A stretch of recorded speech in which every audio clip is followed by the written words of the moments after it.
Good morning, good afternoon, good evening. I'm Fred Starr, Central Asia Caucasus Institute, and this is the CAMCA Forum 2021. This is a regional forum that is the product of the alumni of the Rumsfeld Foundation Central Asia Caucasus Institute fellowship program, and these alumni are spread over the entire CAMCA region, and they are doing very well in life, doing extraordinary things, and we're calling on several of them this morning to shed light on one of the most important issues before us, and that is the question of regionalism. Now, region is a recognized international phenomenon. Yes, we have regions. Oh, you can say that's a pretty region out there, that this is a mountainous region, that's a region of desert and so on. But no, it has a absolutely solid identity in international affairs. For example, there are regions that are acknowledged as such and for everywhere, from the islands in the South China Sea to the Caribbean to the Middle East to South America. Now, of all the regions worldwide that we acknowledge as geographical entities, all but two have their own institutional identity as well, and those two are the islands in the South China Sea and Central Asia / Caucasus. We talked today about the new spirit of regionalism that has arisen, in part thanks to President Mirziyoyev's initiatives in Uzbekistan, but also equally due to the reciprocal enthusiasms that have been shown by many people elsewhere in the region. But there are very few institutions that link this together. So on the one hand, you see license plates from the other countries increasingly on the streets of all the capitals, but there is really no institutional structure, very little. It's beyond that which is created by the periodic meetings of presidents. That is top down. Our question is, should there be more? If so, of what character? Should it be built from top down or bottom up? And what are the key driving forces pushing us in the direction? And what are the key forces holding the region back? So let us begin. We're going to start with Denis Dutré, a frequent contributor to our Central Asia Caucasus activity and to CAMCA. Denis Dutré was head for Central Asia of the World Bank. Prior to that, he had rich experience in Southeast Asia, particularly Indonesia, and even in Afghanistan and Iraq. So, Dr. Dutré. Fred, thank you very much. And let me thank CAMCA and all of the organizers of this important event. As Fred has emphasized, for reasons that I'm sure wish were not true, Central Asia and particularly South Asia are now very much in the news front. And at least I'm one that believes that the nature of the security issue in these two regions alone should drive an important resurgence in the interest of regionalism. But let me start by setting some context here by parsing the title of this session in two parts. What is driving the new regionalism in Central Asia, and what are the challenges? Okay, in terms of driving, as Fred has already indicated, on a variety of fronts, measures, Central Asia is one of the least integrated regions in the world. And this is true even though those colleagues that have studied these issues, including several of my colleagues from Singapore, have commented on the fact that the commonality among Central Asian countries culturally is much greater than it was for example, among the ASEAN countries.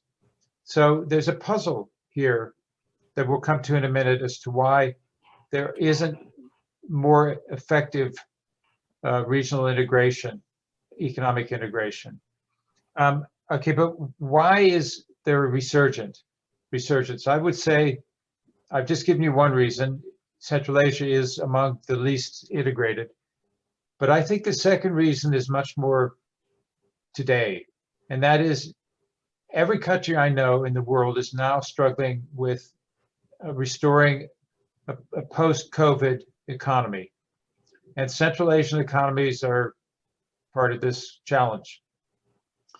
And I think most economists would agree with the following statement, and that is that recovery is going to require more global regionalism, more global connectivity, more regional connectivity, not less. And that's what's driving the resurgence, because Central Asian countries are beginning to realize that to achieve the growth they need to restore their economies and to provide a foundation for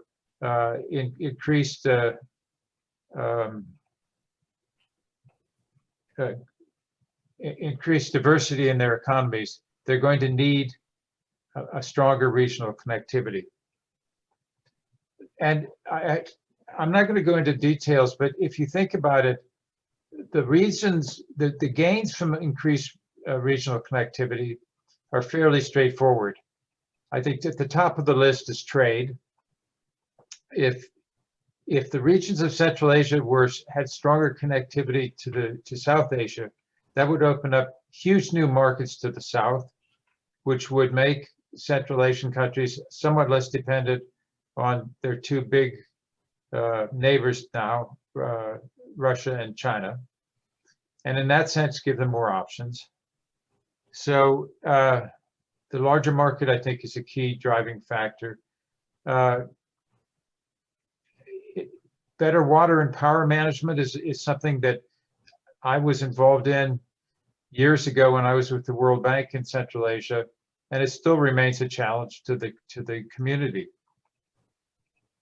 And I think importantly, more regional connectivity would increase the sense of autonomy and independence of the Central Asian countries. And in this day and age, that's increasingly important. And finally, as I've already mentioned, on the security front, as things remain quite unsettled in Afghanistan, one doesn't really know what the future of the insurgency there is going to be. And it could well have important consequences and very bad consequences for the Central Asian countries, particularly the smaller countries like Tajikistan. So I think there are many reasons. Now, let's step back and ask the question that Fred basically put on the table, which is, why hasn't there been a stronger sense of regional connectivity in the region? And as Fred also mentioned, it's certainly not because there haven't been a lot of regional organizations set up. There's just a mass of organizations that overlap in any direction you want. Some of them involve Eastern European countries, some of them involve South Asian countries. Most of them involve either Russia or China, and many of them both. But yet, in some sense, I think that the statistics suggest that the regional integration was expected has just not come about yet. Okay, I can offer two hypotheses, which I will just put on the table as to why this might be the case. And I look forward to my panelists to correct me and add to this. One is a matter of timing. I think it's probably true that many of these organizations started in Central Asia when the countries were just out of their Soviet Union era and very much focused on creating national identities and really not prepared in some sense to talk about a regional identity. I think those days have passed, and that's why, again, it's a good time to be having this conversation. The second point is that most of the existing regional organizations were not driven primarily by Central Asian countries. They were driven by outsiders, by China, by Russia, by the Asian Development Bank, by others. These are good organizations. That's not my point. And they all set out to do the same thing, but they haven't delivered yet. And I think a fundamental proposition is that if we want more effective regional organizations in Central Asia, they're going to have to be country-owned and country-driven. That's why ASEAN is so effective. And there are many models out there that Central Asians can look at. So let me stop there, but thank you all very much. Thank you.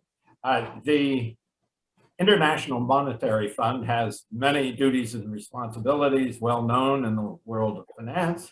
To support these activities, it maintains some of the best analytic capacity anywhere. And as far as I'm concerned, with respect to Central Asia and the Caucasus, Afghanistan and Mongolia, in other words, the CAMCA countries, IMF data is the gold standard. And to speak to those data and to present their most recent findings, we're fortunate to have Dr. Subir Lal, who is Deputy Director for the Middle East and Central Asia at the IMF.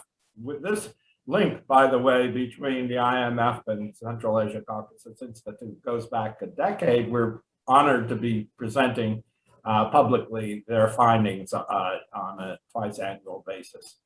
Dr. Lal, welcome. Thank you very much, Dr. Starr. It's good to be here and with my fellow panelists as well.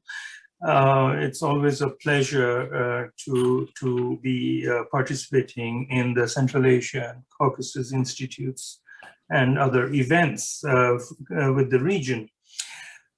So I think I maybe very quickly, just to set the stage, in just a couple of lines, since we did describe our outlook a few weeks ago, is to say the region is bouncing back from the COVID-19 pandemic, but of course there's a great deal of uncertainty around the path that this recovery will take. And there's certainly also a difference between the oil importers and the oil exporters, and that reflects the different conditions in the countries.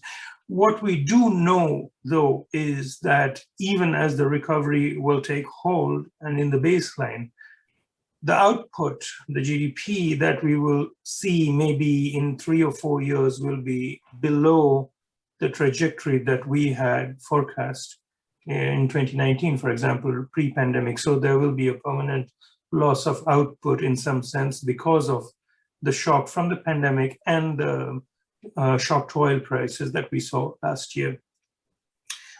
I think that segues into the broader objective that we are discussing here, and certainly putting on an economist perspective. It's fair to say that all countries in the region aspire for higher growth and improving the living standards of their people. And this has particularly been the focus of much of our analysis, and is the focus of today's discussion, given the severe output loss and loss of jobs and employment that we have seen just in the last year or so because of the pandemic. But the context of this trying to achieve higher and more sustained growth is that, you know, the rapid technological change is still ongoing, I mean, worldwide. And in fact, if anything, it seems to have been accelerated a bit by the needs of social distancing, and in some cases, the disruption of trade that took place over the last year. So, and in this context, the drivers of growth in terms of sectors and industries are going to change. And so what may have been dominant sectors, say in the last decade, are not likely to be the same dominant sectors in the future. I mean, I think that's pretty clear. So the way economies, including in Central Asia, but more broadly, can take advantage of this is not to be locked into the quote unquote wrong sectors. And for that, there needs to be a flexibility in terms of being able to shift resources and reallocate them. I mean, and that means labor and capital, human capital, investment, tangible and intangible, from declining to growing sectors. It is this ability of an economy that is going to be even more crucial to achieving higher and sustained growth going forward. And of course, it needs to be accompanied by a modernization of the social systems so that as growth picks up and is sustained, everybody can benefit from it, and the vulnerable, most vulnerable, are not left behind. So the challenges facing the countries are both to grow the pie and then to ensure that the pie is shared more equally going forward. So what does it take to have an economy that is operating at its most efficient and at its maximum potential? We know the benefits of trade integration, of course, and that means not just goods, but also the movement of people and services. And Dr. Detre just spoke about it as well a few minutes ago. This can help diversify the sources of growth for a country in terms of exports and imports, and also remittances. And that helps improve resilience of the economies, because if you're not dependent on any one country, but a group of countries, then if shocks hit a more diversified base for growth and for remittances can be a source of great, as I said, resilience and support. So more integration in Central Asia would be very beneficial, as it has been in other parts of the world. And we've seen that in East Asia, again, as Dr. Detre mentioned, in the ASEAN countries, for example, and also in Europe. So both in the East and in the West. But there's also an additional benefit that I feel we could talk about a little bit from more regional integration and perhaps regional organizations to promote that. And that is to improve the institutional quality of all the countries. Because ultimately, economic institutions are the plumbing through which the economy's resources are allocated or reallocated. And to ensure that the resources are always allocated to the most efficient uses, which is to grow the pie, the quality of the plumbing needs to be continuously improved. For example, good competition law that levels the playing field and is welcoming to new entrants who may be small but more efficient, and one that does not shield incumbents who have little incentive to be more efficient or to grow or create jobs, that can help overall growth and job creation. As we know, worldwide, and that's true of advanced economies and emerging economies, most of the job creation happens when small firms become big. So any plan for full employment and raising living standards needs good enforcement of competition law, a level playing field, and of course also bankruptcy law, investor protection, labor protection, access to finance, and skilled labor. That's what I mean by plumbing. And that's where regional cooperation can help. It also helps reduce the opportunities from and reward from rent-seeking behavior and the creation of vested interests. Now, we have found empirically from some work we did that all the elements of this plumbing is where being in a quote-unquote good neighborhood helps. When countries come together and set common and high standards, which are then used as anchors against which they periodically assess their progress, the whole region benefits. Everyone's institutions improve and everyone's economic plumbing works better. Countries also learn from each other's experience. This was actually one of the big takeaways from the creation and expansion of the European Union. It was not just about the movement of goods and people, which was of course very important, but also about setting a bar for economic governance and strong institutions. And I feel that it is this convergence of institutions to a common and highest possible standard that really complements good macroeconomic policies and other policies. And that's where regional institutions and enhanced cooperation can make a big difference. So it's an incentive to move forward with that. And why regional institutions? That's because progress needs to be calibrated to a region. And I think Dr. Detre said it very nicely, because it needs to be mindful of economic history, the legacies of the economies, but one cannot really import a ready-made framework and path. One can certainly look to see examples of good practices, but ultimately, they have to be homegrown in a sense, or grown in the region, and it has to be a regional cooperative solution. Everybody benefits from that. Countries learn from each other's experience, and countries further along in the path can provide expertise to others. So regional membership-based institutions can be the platform that drives this process. Thank you very much.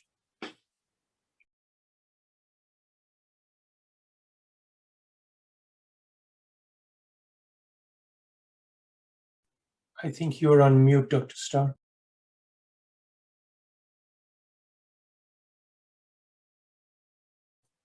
Thank you very much. That you've told us that there's a price for not having regional consultative institutions, and that price can be very high, and that the winners so far on regional development have had such institutions. With that in mind, we're honored to turn to our next speaker, who is among the key organizers of an important conference on July 16th that will be held in Tashkent on regional connectivity of Central and South and Southeast Asia. Now, this is connectivity. This is not regional institutions per se, but it obviously directly impinges on the issues that are before us today. Mr. Eldor Aripov is a former guest scholar at the Central Asia Caucasus Institute from Uzbekistan. He is today director of the Institute for Strategic and Regional Studies under the president of Uzbekistan. And it is that institute above all that's been involved in planning this forthcoming conference. So, Mr. Aripov, we're honored and pleased to see you. Thank you very much, Professor Starr. I'm extremely glad to see you. Thank you very much for invitation to speak today. In my speech, I would like very shortly to highlight some of the trends which characterize strengthening regional cooperation that we have seen over the past 5 years in Central Asia. And actually, the process of regionalization itself was launched at high-level international conference that took place in Samarkand in 2017. And for the first time after 20 years, of course, at that time, all foreign ministers of Central Asian countries attended this conference and signed very important communique in which all of them, all ministers declared their intention to strengthen regional cooperation, to resolve the controversial issues on the basis of compromises. And I have to mention that Professor Starr heavily contributed to the success of that conference, to the development of various models and mechanisms of regional cooperation, which we discussed at that conference. So subsequently, this communique also formed the basis for a special resolution of the UN General Assembly. And at that time, international community fully supported the course towards regionalization in Central Asia. And over the last 5 years, this process has become a stable trend. And today, no one doubts about its continuity. So what did we achieve during 5 last years? First, I have to mention here that incidents on the borders of Uzbekistan with neighboring states have decreased by several times. And I have to mention here that Uzbekistan has borders with all Central Asian countries. Dozens of checkpoints have been opened. And as a result, the number of mutual visits in the region has increased by 4 times. So, and today from Tashkent, one can easily get to any state of Central Asia by any type of transport, be it plane, train, bus. So even though it may seem to be an ordinary fact, for Central Asia, this is a great leap forward. We established, as Professor Starr already mentioned, consultative meetings of the heads of the states of Central Asia. And today they got the opportunity to meet not only on the platforms of the CIS or SCO, but in a purely their own regional forum. 2 meetings have already been held, and we hope that the improvement of the epidemiological situation will make it possible to hold the next summit in the near future.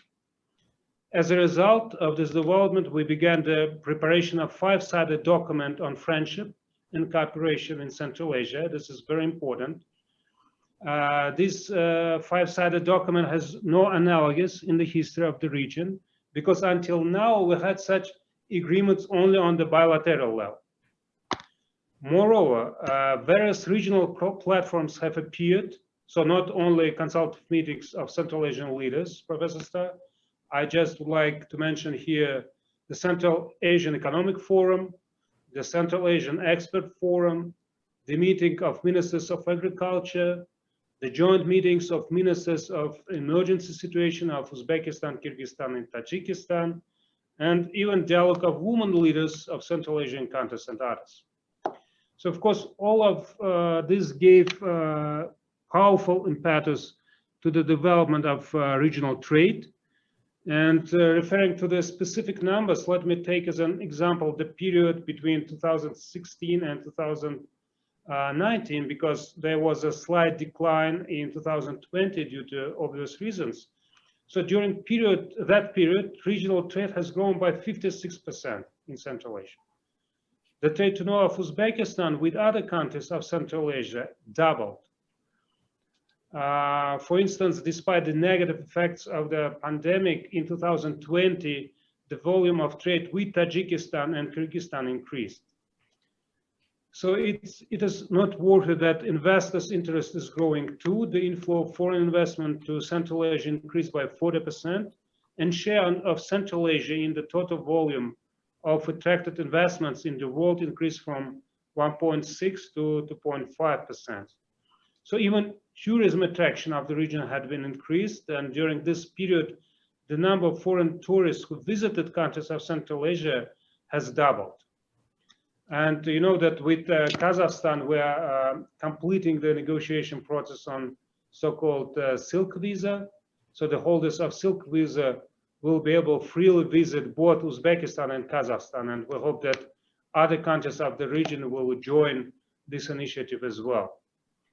And I especially would like to know that the commitment to the idea of regional cooperation did not break even during the difficult period of current pandemic, which paralyzed almost the entire world. Close coordination of common efforts in countering the pandemic at the levels of heads of state was established. And last year, at the peak of the pandemic, the leader of Uzbekistan held 35 telephone conversations with the heads of states of Central Asia. And the issues of logistics, transport, the return of citizens to their countries were promptly resolved. Deliveries of humanitarian supplies and other mutual support measures were organized. And speaking about regional development, of course, we must also admit that not everything is going smoothly. One has to be realistic. So most recently, we have witnessed another aggravation on the Tajik-Kyrgyz border. But thanks to the above mentioned factors, it was quickly stopped. So the already established dialogue mechanisms worked, including the level of heads of states. And I'm personally absolutely sure that the course toward regional partnership is a stable trend. Moreover, there is every reason to expect that it will only grow stronger in the future. Nevertheless, it's very important that our partners, external powers, supported regional cooperation and rapprochement. The Central Asia Plus formats with the USA, European Union, Japan, Republic of Korea working effectively. And the most important, last year, such formats were created with Russia and China, which previously preferred to develop relations with the countries of the region only on a bilateral basis. So all this serves for the interest of the region. A cohesive and integrated Central Asia will be more stable and predictable. And in conclusion, I also would like to emphasize that the strengthening of regionalism is not only a self-directed process, which is limited not only by Central Asian countries. And as already previous speakers mentioned, we intended to move further in developing good neighborly relations, not only among themselves, but also with the countries of South Asia. And in the mid of July, as it was mentioned, Tashkent will host international conference on the connectivity between Central and South Asia. And we plan to invite to the conference high-level officials, prominent experts, scholars from the states of the Central Asia and South Asia. There will be representatives of international financial organizations, investment structures, and large transnational transport companies. So the main task of the upcoming conference is to develop practical proposals for strengthening interregional economic ties, developing transport corridors and trade between Central and South Asia. And I think it is really right time to think about security of the broader region, about the future of economic perspectives, which could be opened by developing new transport corridors connecting Central and South Asia. So we hope that this conference will give a powerful start, as Samarkand conference did in 2017, to the new conceptual thinking about the future of our broader region. Thank you. Thank you very much. It's very rare that you can speak about a region being not created, but in this case, recreated, because the links between both among Central Asian countries and cities and between all of them and South and Southeast Asia are of the most ancient. They are deeply established. It's as if someone who has lost a limb, an arm perhaps, or a leg, suddenly begins to grow it back again. So that I think is reason for optimism, that it's not creating something de novo, but restoring something with the deepest possible cultural roots. Now, there are very few books that one reads that the title of which actually it gets you deep into the argument. And that is true of the book by our next speaker, Talay Ziyadov. Dr. Talay Ziyadov is Director General of the Baku International Sea Trade Port in Azerbaijan. And the title of his book, which I recommend to you, is Azerbaijan as a Regional Hub in Central Asia. He's making a real statement there, and he's here to amplify that point. Prior to his present post, he was assistant dean and a senior research fellow at the ADA University in Baku, and was a fellow at the Central Asia Caucasus Institute in Washington, among various other activities. So, Dr. Ziyadov, welcome, and tell us how this is new regional identity of Baku has emerged. Thank you, Professor Starr. Good to see you, and thanks for the invitation to speak at this event. The title of my book is actually much more ambitious, since it's not Central Asia per se, it's Central Eurasia. It's even wider in the scope of it. But this is telling because obviously Caucasus is also an extension of a greater Central Asia, so-called, if you can also include Afghanistan for these purposes as well. But we are talking about today about new regionalism, and obviously this pops, triggers a question: what happened to the old regionalism? So by old regionalism, if we understand the former borders of the Soviet Union, the institutions, the setup, obviously the collapse of the Soviet Union has changed the entire region as a whole, and the previous attachments of all republics to each other had to be, in a way, reviewed, restarted, reconnected, or connected in new ways. And when we talk about what is actually pushing or holding us back from a certain developments, I would rather focus on the concepts of what are the factors that actually pushing us forward for this kind of integration and connectivity. And the only thing that comes to my mind most of the time, it's trade. Without ingredient, the fundamental ingredient that actually attaches one state to another, and which I think is the most important one, is trade, you won't be able to do all the other things. And it is essential that I think Dr. Aripov also pointed out that in the times of pandemic, suddenly intra-regional trade has started to picking up. This is essential because with this, you have all the additional elements that are required for further integration and connectivity. Those are roads, railways, airports, and all the rest that is going to come with it. So without trade, which is an essential element, and I mind you that majority of these states are landlocked. So in this sense, this region is a unique one, since, and Uzbekistan obviously double landlocked. It's another.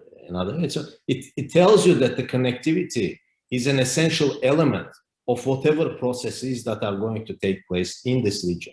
This is one. Second, whatever this new regionalism is going to promise us in the future, obviously we have to look into 10 years ahead, 20 years ahead, and see how this new regionalism is going to fit in a global trend. Because this region is obviously located in the middle of a large trading component, the large trading continents, which are primarily Asia and Europe. And when I say Asia, I also mean Southeast Asia and all the countries involved towards the south.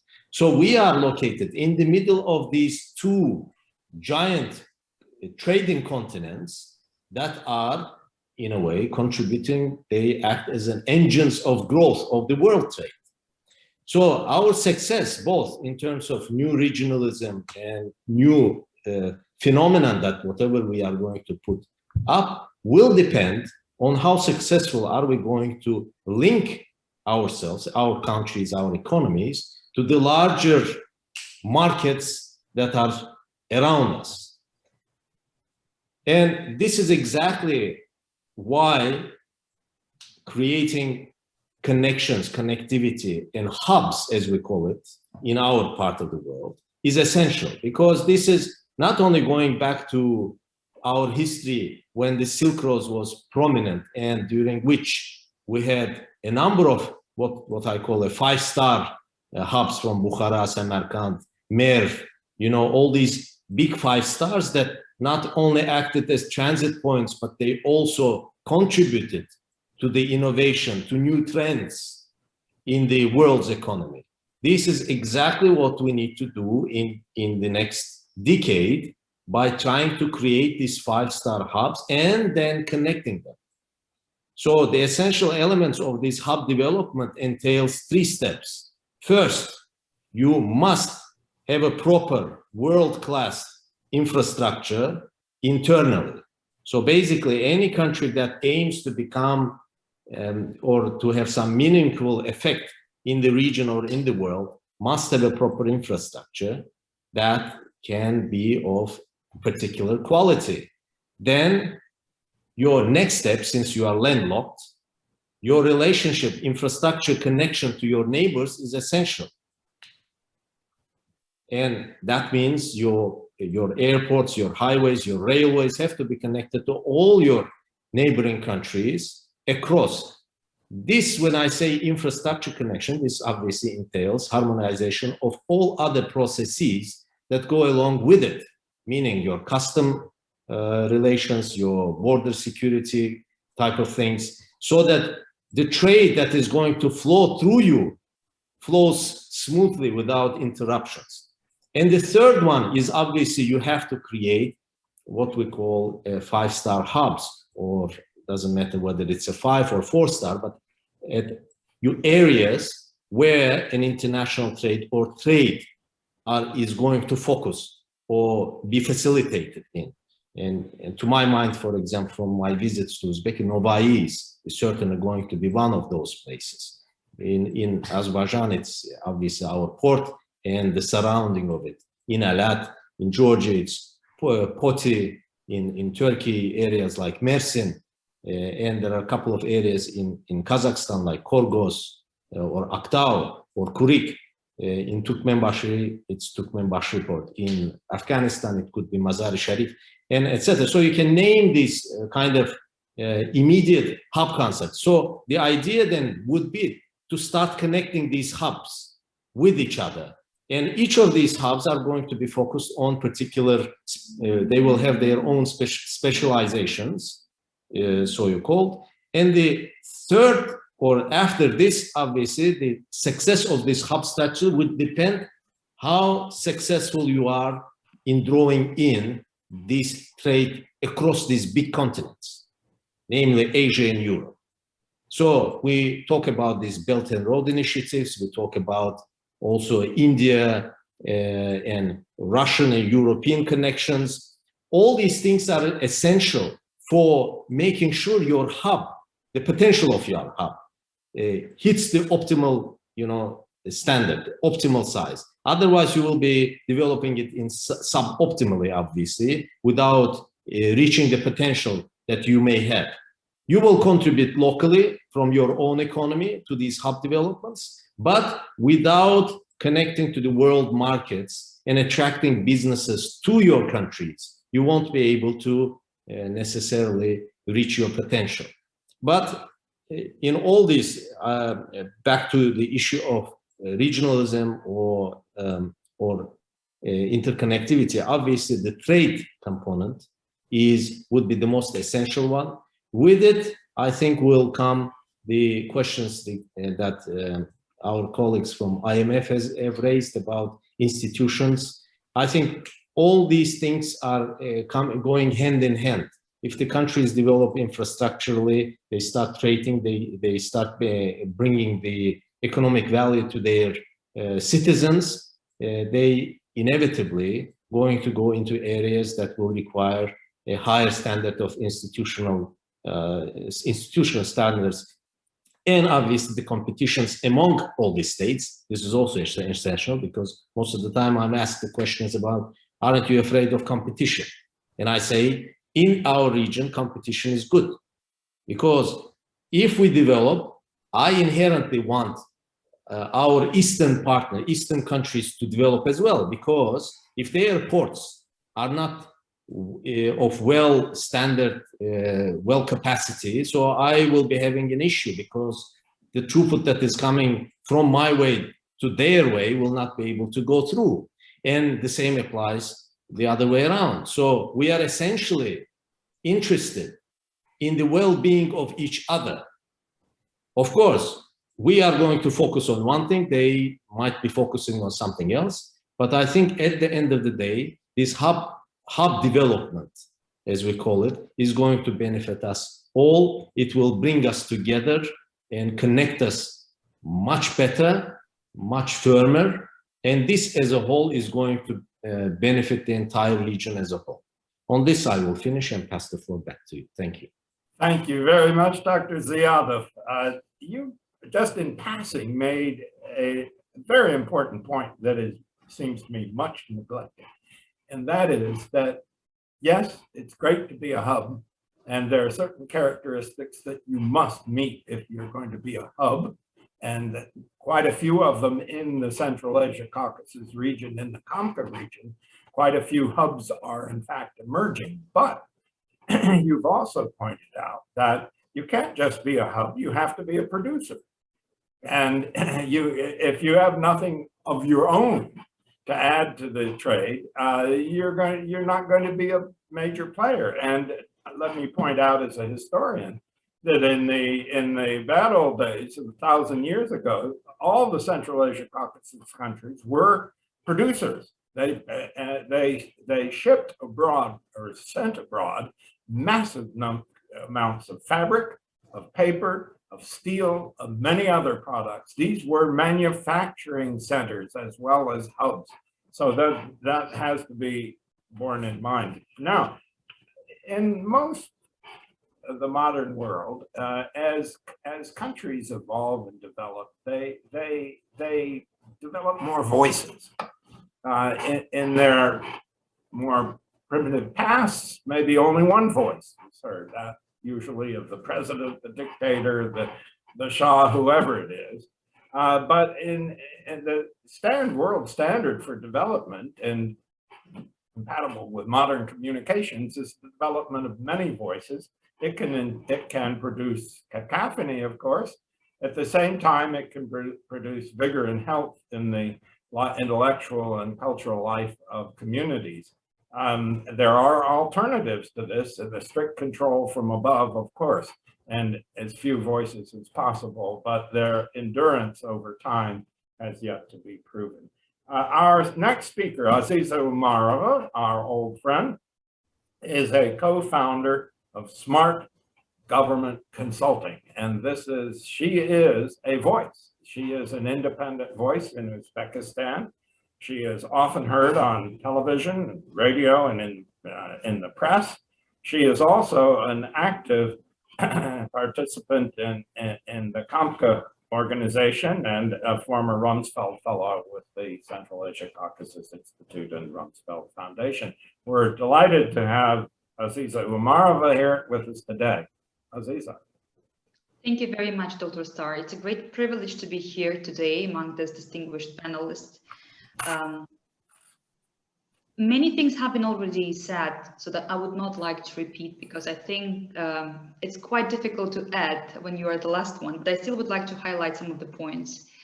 First of all, there was some reflections done in terms of how Central Asia stands when we compare to ASEAN. And I think it's very relevant, because I would say that while, of course, in terms of economic parameters, ASEAN is a totally different equation. It's 7th largest economy in the world. That's 3rd largest economy in Asia after China and India, of course, was respective GDP. But in the meantime, I think in terms of how the region was able to benefit from structuring its activities, but was still very relevant to see. So basically, that's about creating a platform to have regional summits on periodic basis, but then also you have streams permanently working on the political dimension, economic dimension, and social cultural dimension. That could be very interesting to look upon when we are speaking here in Central Asia. Of course, Central Asia is notoriously known to be the least connected region, and we always keep hearing that one of the biggest issues is connectivity. It's been also noted today in the discussion, and definitely if you look at the figures, this famous example that usually World Bank is bringing in many platforms, that it's 5 times more expensive to ship the container from Central Asia to Shanghai than from Poland to Turkey. I would totally agree, because we still don't have, I think, common vision how to make really easy connectivity across the countries in the region, as well as from the region to the outside world, to enable smooth flow of services and goods. But in the meantime, I can also sense living here in Uzbekistan a lot of positive dynamic. And one of the last news that we heard, I think, was just amazing, because Uzbekistan was officially becoming party to Amazon trading platform. So Uzbekistan got the right to become official seller together with Kazakhstan, and it was done through Kazakhstan's Ministry for Trade and Integration. That was announced by the minister in Kazakhstan, saying that they were able to negotiate accession for Kazakhstan, but then actually they were also able to bring on board Uzbekistan, because they see the value in collaboration in the region. And that's beautiful, because Amazon is a platform for 1.9 million small and medium-sized enterprises. And it's also the place that can provide, as you say, the voice, but then also potential for a lot of businesses across Uzbekistan and Kazakhstan and other parts of the region to be able to trade directly and then benefit and hopefully bring this inclusive growth in the region. I think it's a very good example, because that's where you see that it's not necessarily the governments who are working G2G, but then also there is a spillover effect that really touches upon the businesses, the people in the region, and it shows very, very positive trend.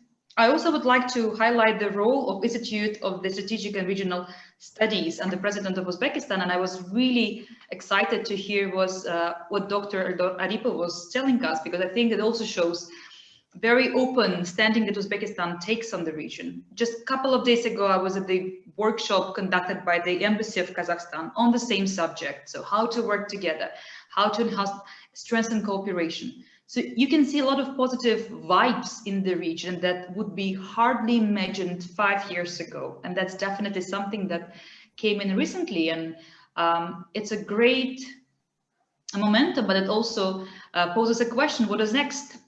So perhaps because Uzbekistan is eager and open-minded and looking for different models and examples, planning to do something that would be providing a regional organization, if not organization per se, but at least a framework for regular cooperation between experts, businesses, civil society organizations, activists, scientists, could be very logical step forward to enable dialogue, talk through existing challenges, and then be able to elaborate on the very specific steps, what possibly could be done. And that also would be very interesting because 5 years ago, one of the main obstacles mentioned by experts on the region would be that there is sort of rivalry between Kazakhstan and Uzbekistan. But time proves that actually there is no rivalry per se. Uzbekistan became a very interesting space for lots of Kazakhstanis people. We have every week influencer coming from Kazakhstan, businessmen coming from Kazakhstan, people who are actively looking for cooperation. So there's actually nothing about rivalry per se. In reality, it turns out there is much more interest of relatives who didn't speak to each other for some time and finally start figuring out who is who in the family. And again, it's coming for a person who is in the region with a very positive dynamic, with a very positive forward-looking spirit on both sides. And I believe that if there is a time that would be good to talk about integration in the region, that's exactly now in 2021. And I'm very optimistic about that. And I believe that it's also something that is being shared by many people in the country as well. Thank you very much. Over to you, Professor. Well, thank you all very much. This is most interesting to hear.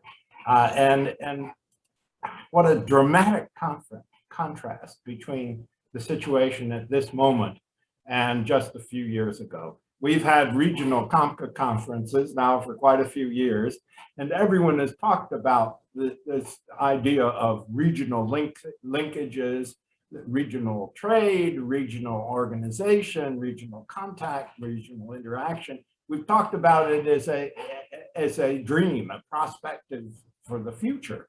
And now we're clearly, we have a basis, we have a foundation within this region, and it's the result of work from many people in many countries.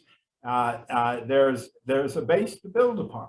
That's something really that we must bear in mind as we focus on the impediments, and that's what I want to do right now. Ask, okay, what are the breaks? What is slowing this down? What are the biggest unresolved questions? And I open this to all of you. Any of you want to address this? The biggest impediments. We're all in such a positive mood that we can't even consider this. But sobriety and practicality demand that we address this question. Dr. Law, can you shed some light on it? Well, Professor Starr, I can take a stab at it maybe very quickly. And, you know, I'm sure the other panelists will have different perspectives. I would say what is important, I think, is there a shared vision for the future? And I'm speaking from wearing the hat of an economist. Is there a shared vision for what the economic future of all the countries will look like? And to be more concrete, what that means, given the history of the region, is what will be the role of the state versus the role of the private sector? And I think there's some heterogeneity in that vision.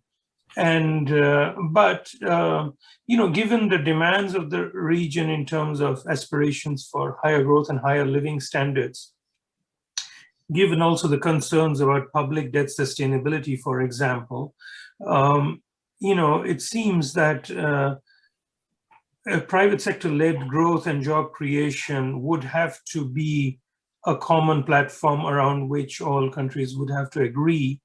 And that will also, of course, involve there are vested interests that may not like it because they don't face competition, they're quite comfortable.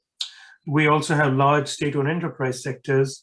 So, and self-preservation is important, right? And so I think one of the impediments I feel is that, and one of the first steps has to be to coalesce around a common economic vision for the future of all the countries and their citizens. And then, one can probably move forward more concretely. Let me stop here, Professor Starr.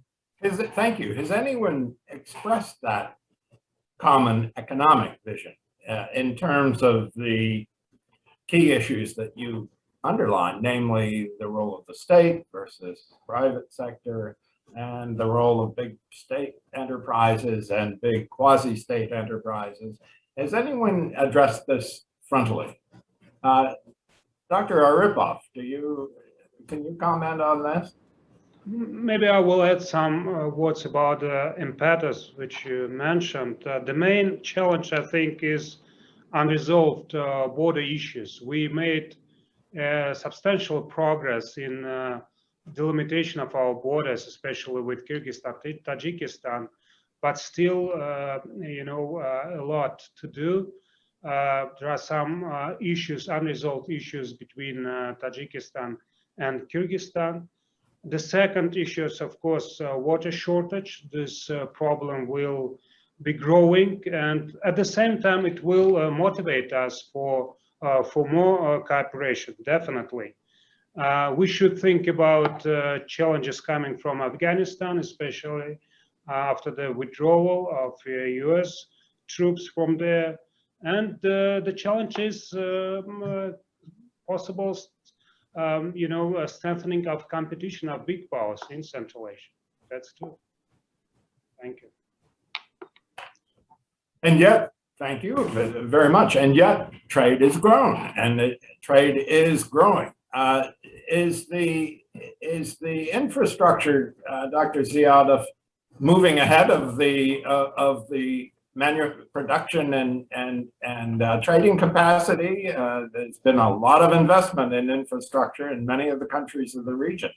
Or who's leading this at this point? Well, I think so. The impediment part, that the question relevant to a trade, obviously. One thing is when you lack in infrastructure, then this is an impediment. Obviously, all the countries in the region have taken great steps in making sure that their infrastructures are up to a standard. Particularly, obviously, Azerbaijan has built ports, airports, and now with the liberation of the territories, that there is another project that will connect with new railway directly to Turkey, south, and also all the regionally. There will be additional connections and corridors as well. Similar projects have been done in Turkmenistan. As you know, a new port has been completed there. Another port has been completed in Kazakhstan. I know a number of projects are ongoing in Uzbekistan, as well as on the border with Afghanistan, and in Kazakhstan as well.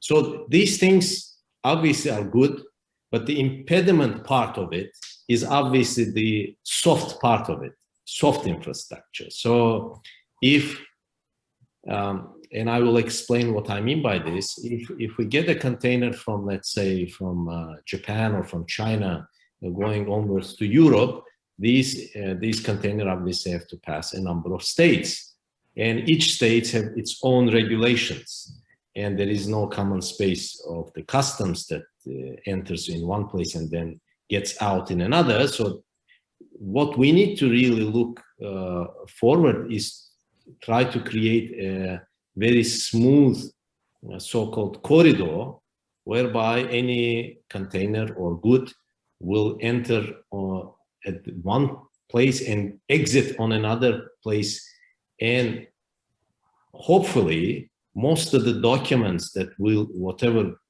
will be needed, they will be also in a way digital.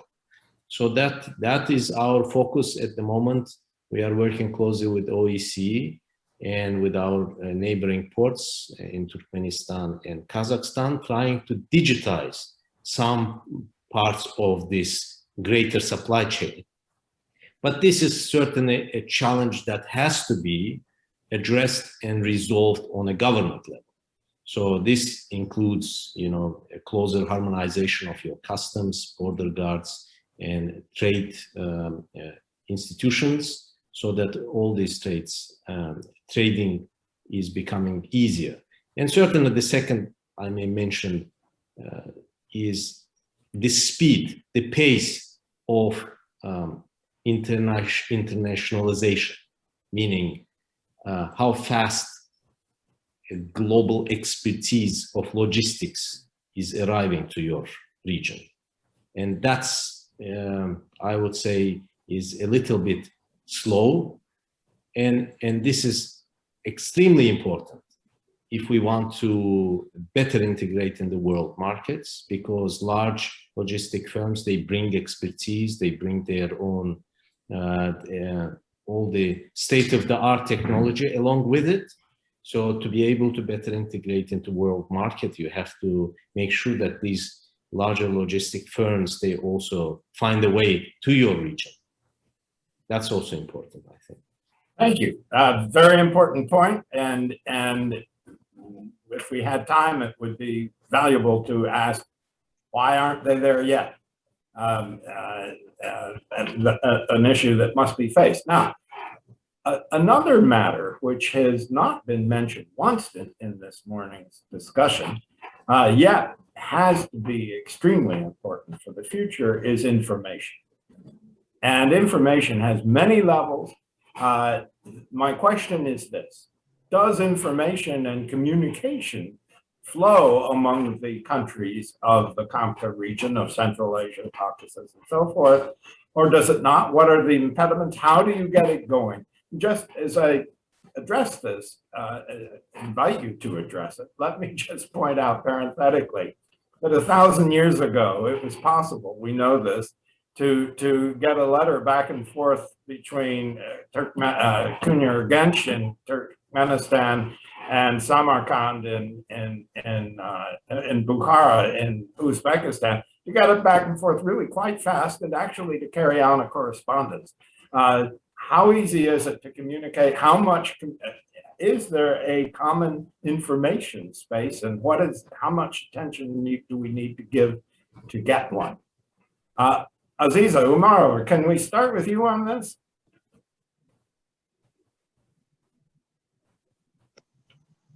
I'm not sure how it's done from the government point of view, so I think it should be better commented by Dr. Ripov, because I'm sure that there is certain changes in the way it's communicated now. But from the public point of view, I can see definitely there is much more intense communication, and you can feel that it's not coming like from one country to another, but rather because of social media, because of interest groups. You can feel that, you know, at the same time, you see people engaged from different parts of the region.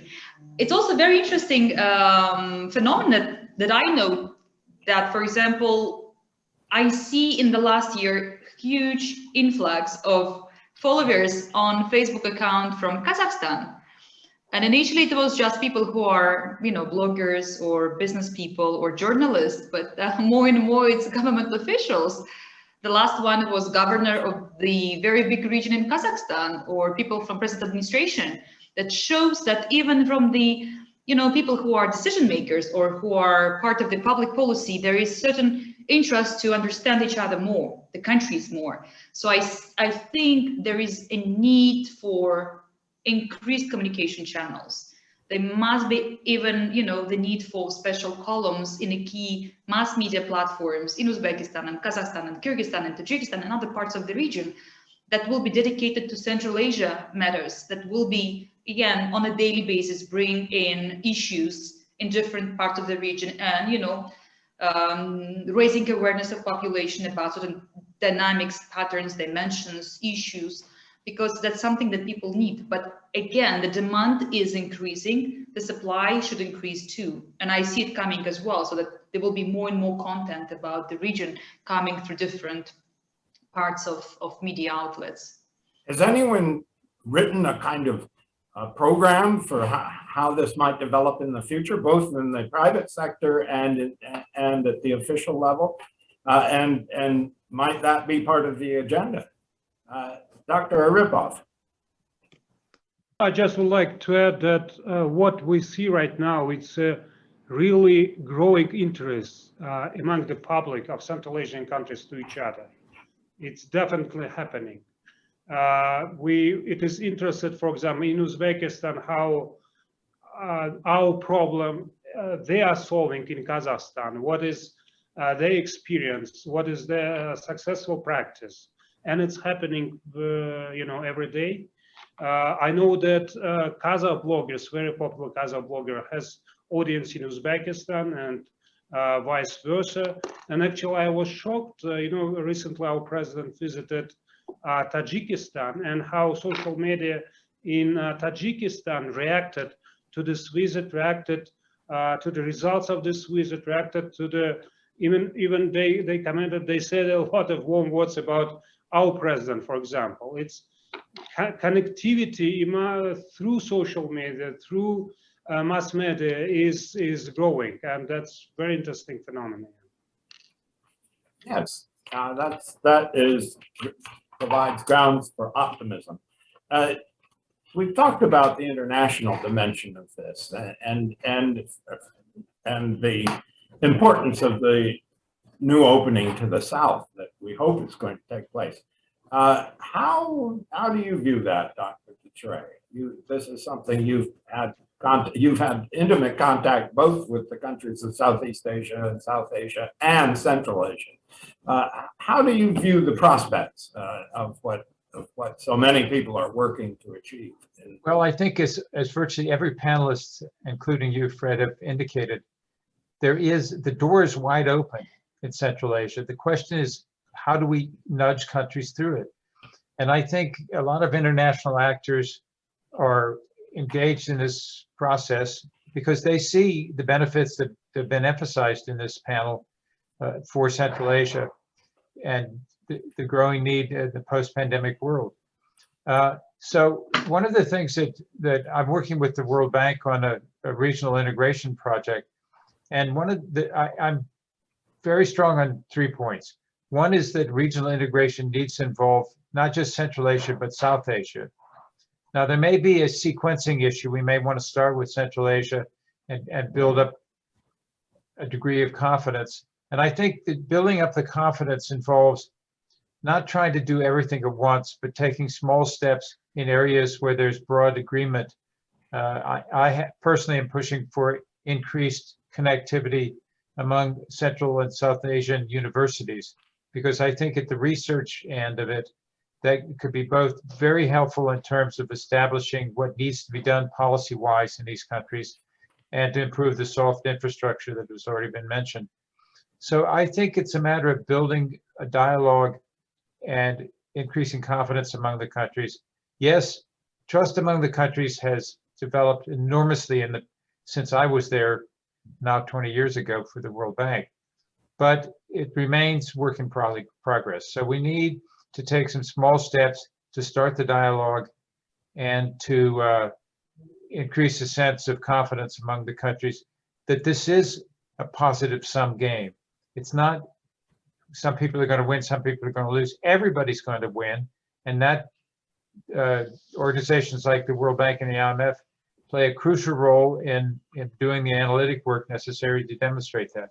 So I think it's a matter of finding that trigger to get things started, but doing so in a way that makes sure that the Central Asian countries are in the driver's seat on this, that they see it in their self-interest to move forward on it. Thank you. Thank you very much. Yes, I suppose there are 3 ways that this is all advancing on 3 fronts.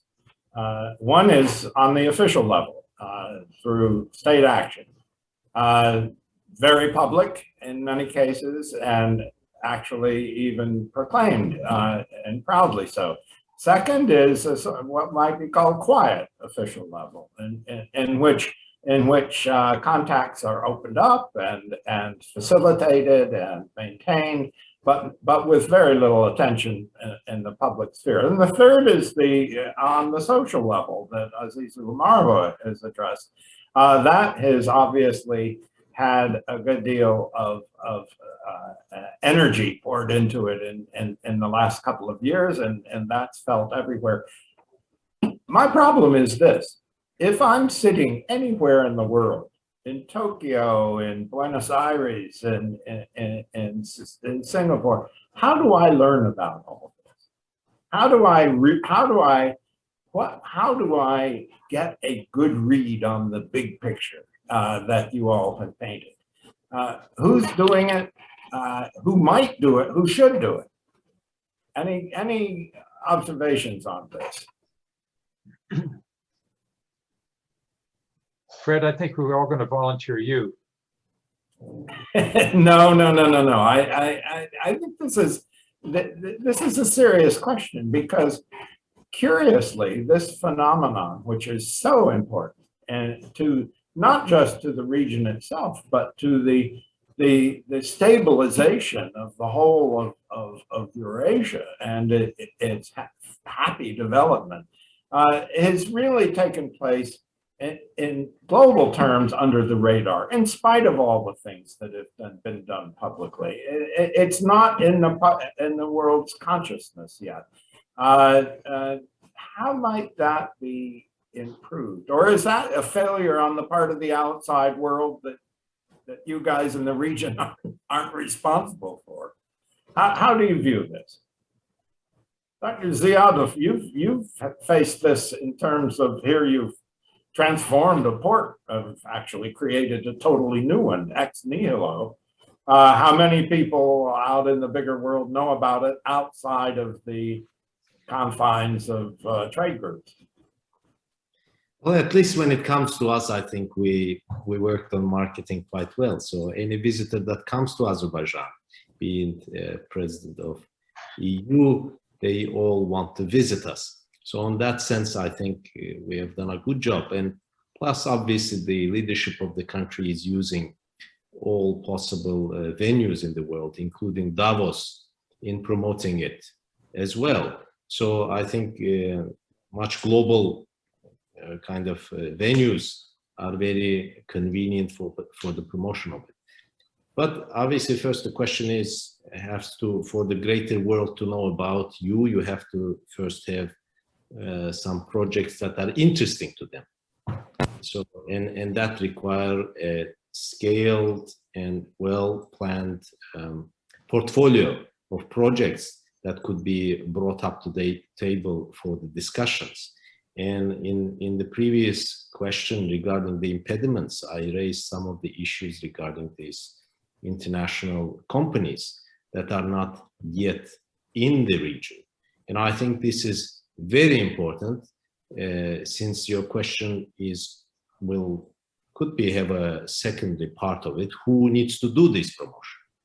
Is it the government that needs to do these promotions, or are these anchor companies that are going to do this for you? As you know, in the major developments across the world, when you are creating a hub elsewhere, the major anchor companies play a major role in the development and promotion of your initiatives. So, and I think this is very important, and especially it's very important for the development of the 21st century type of hub. So let's not forget that in 10 years' time, we are going to see a world whereby e-commerce, electronic digital currencies, etc., are going to be the prominent way of doing the business. So in 10 years' time, I foresee, for example, a student is sitting in Tabriz, ordering their iPhone cover, and we are 3D printing it in Alat, in Baku, and delivering it to them in less than 24 hours. So the time issue is becoming an important factor, and being close to a larger customer, to an end customer, is becoming an essential part of it. But to your question, I would say it needs an academic part, maybe an organization of another conference similar to what you have done in 2005 in Kabul.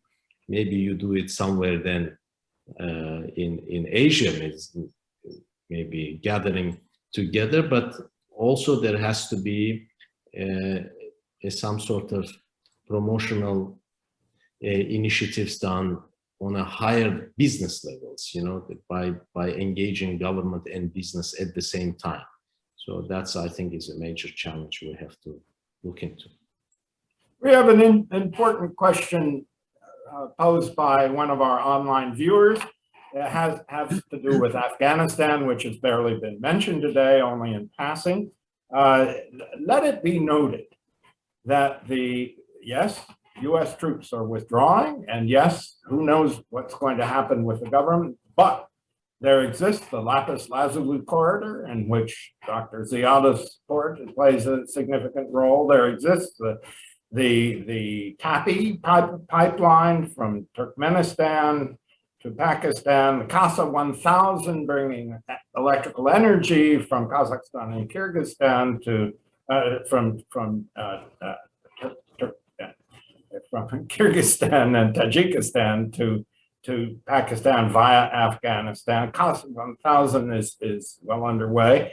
The new railroad that Uzbekistan is advancing from Uzbekistan across Afghanistan to Pakistan. These are all real cooperative projects that are integrating again Afghanistan into the region.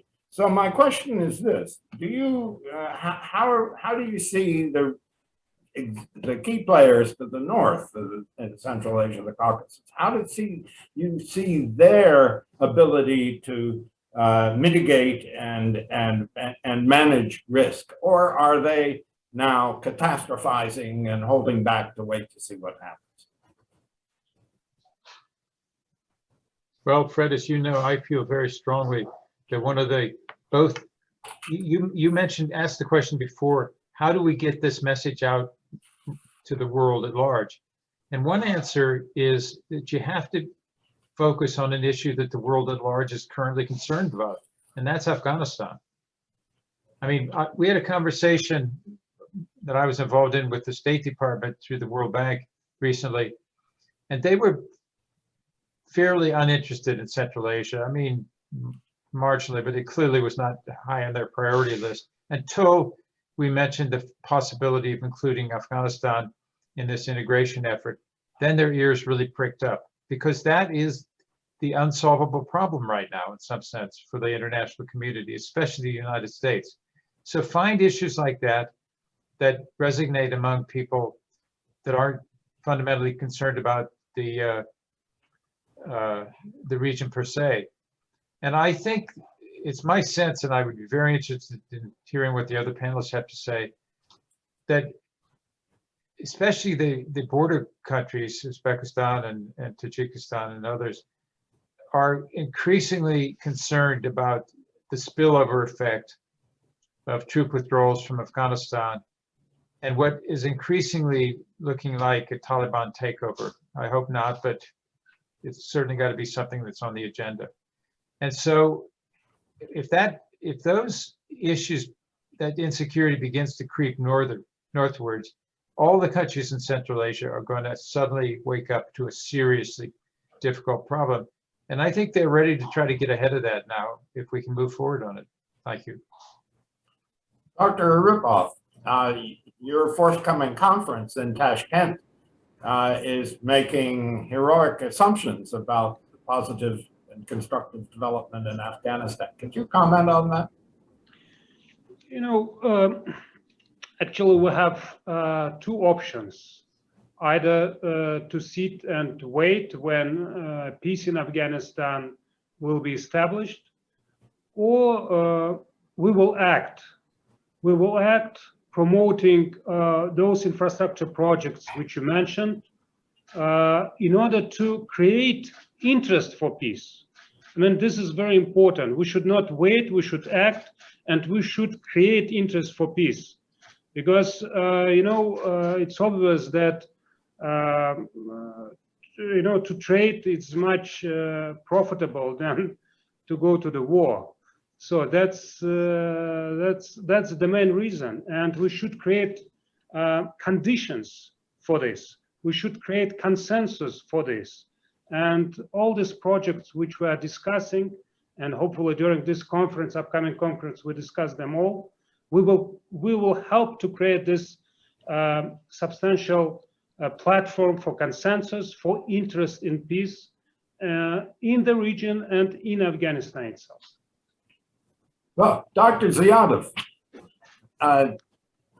your Newport at Alat, south of Baku, it's something everyone should see. It's breathtaking in its modernity and efficiency.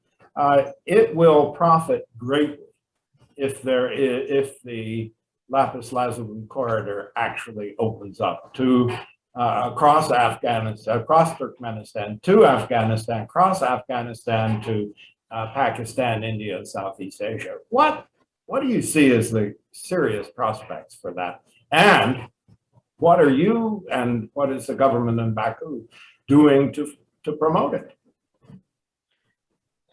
Professor, as you know, I think now 2 years have passed when we first actually received a convoy from Afghanistan onwards to Europe.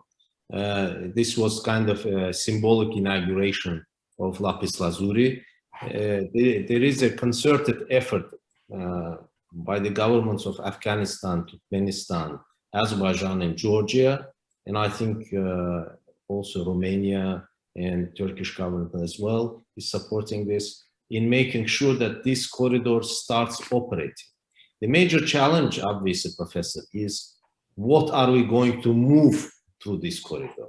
And in this sense, obviously, what Uzbekistan does is very important, because once Uzbekistan railways are connected via Afghanistan to Turkmenistan, it's an alternative, in a way, an additional route that will be connected via Afghanistan.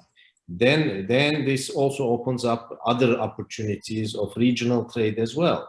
So it is, in my view, it's important to help the government of Afghanistan with their economies as well, because you have to be able to export something that you produce, as you rightly pointed in the beginning of the conversation, that in the ancient Silk Road, all these places were the places where they manufactured something for the export. And as you know, Afghanistan is rich in some of the raw materials, in the stones, etc. But we need to also diversify some of the export potential of the country, and also try to integrate it much closer with the Western markets as well. I'm aware that there are a couple of Afghan private investors who have undertaken projects in Uzbekistan. The question I want to ask is the impediments for people in Central Asia, the Caucasus, in other words, in the CAMCA countries, to invest in Afghanistan. That would foster the kind of linkages you've all been supporting. Dr. Lal, do you have any insights on that, the impediments to investment, and how can they be removed? Thank you, Professor Starr. Well, I think, in general, of course, one of the important things is, I think, having a stable business environment and predictability for investors. And I'm talking about, when one looks at the framework of the horizon 5 to 10 years out. And so from that point of view, I mean, while certainly on the macroeconomic front, there's been a lot of progress made, including in the last fund-supported program there, and more recently in Afghanistan. But in terms of the overall environment, there are still some, there's still room for progress to be made. For example, one of the things has been, of course, the focus has been on the fiscal side, and enhancing revenue mobilization, and the ability of the state to be able to do that. So there is progress being made, but I think the risk premium in some sense is probably perceived to be a bit higher than one would like, mainly because of the uncertainty in terms of being able to see what the business environment will look like 5 to 10 years. So progress needs to continue, and I'm confident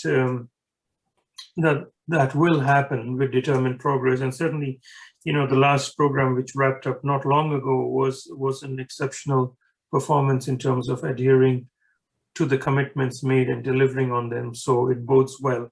I also wanted, if with your permission, Professor Starr, to just respond to your earlier question about how do people know about the region more generally, and maybe make a little plug that we in the IMF have recently sort of taken a look at our strategy for engagement in the Caucasus and Central Asia, and a large part of that is taking on new and fresh analytical work on a number of topics.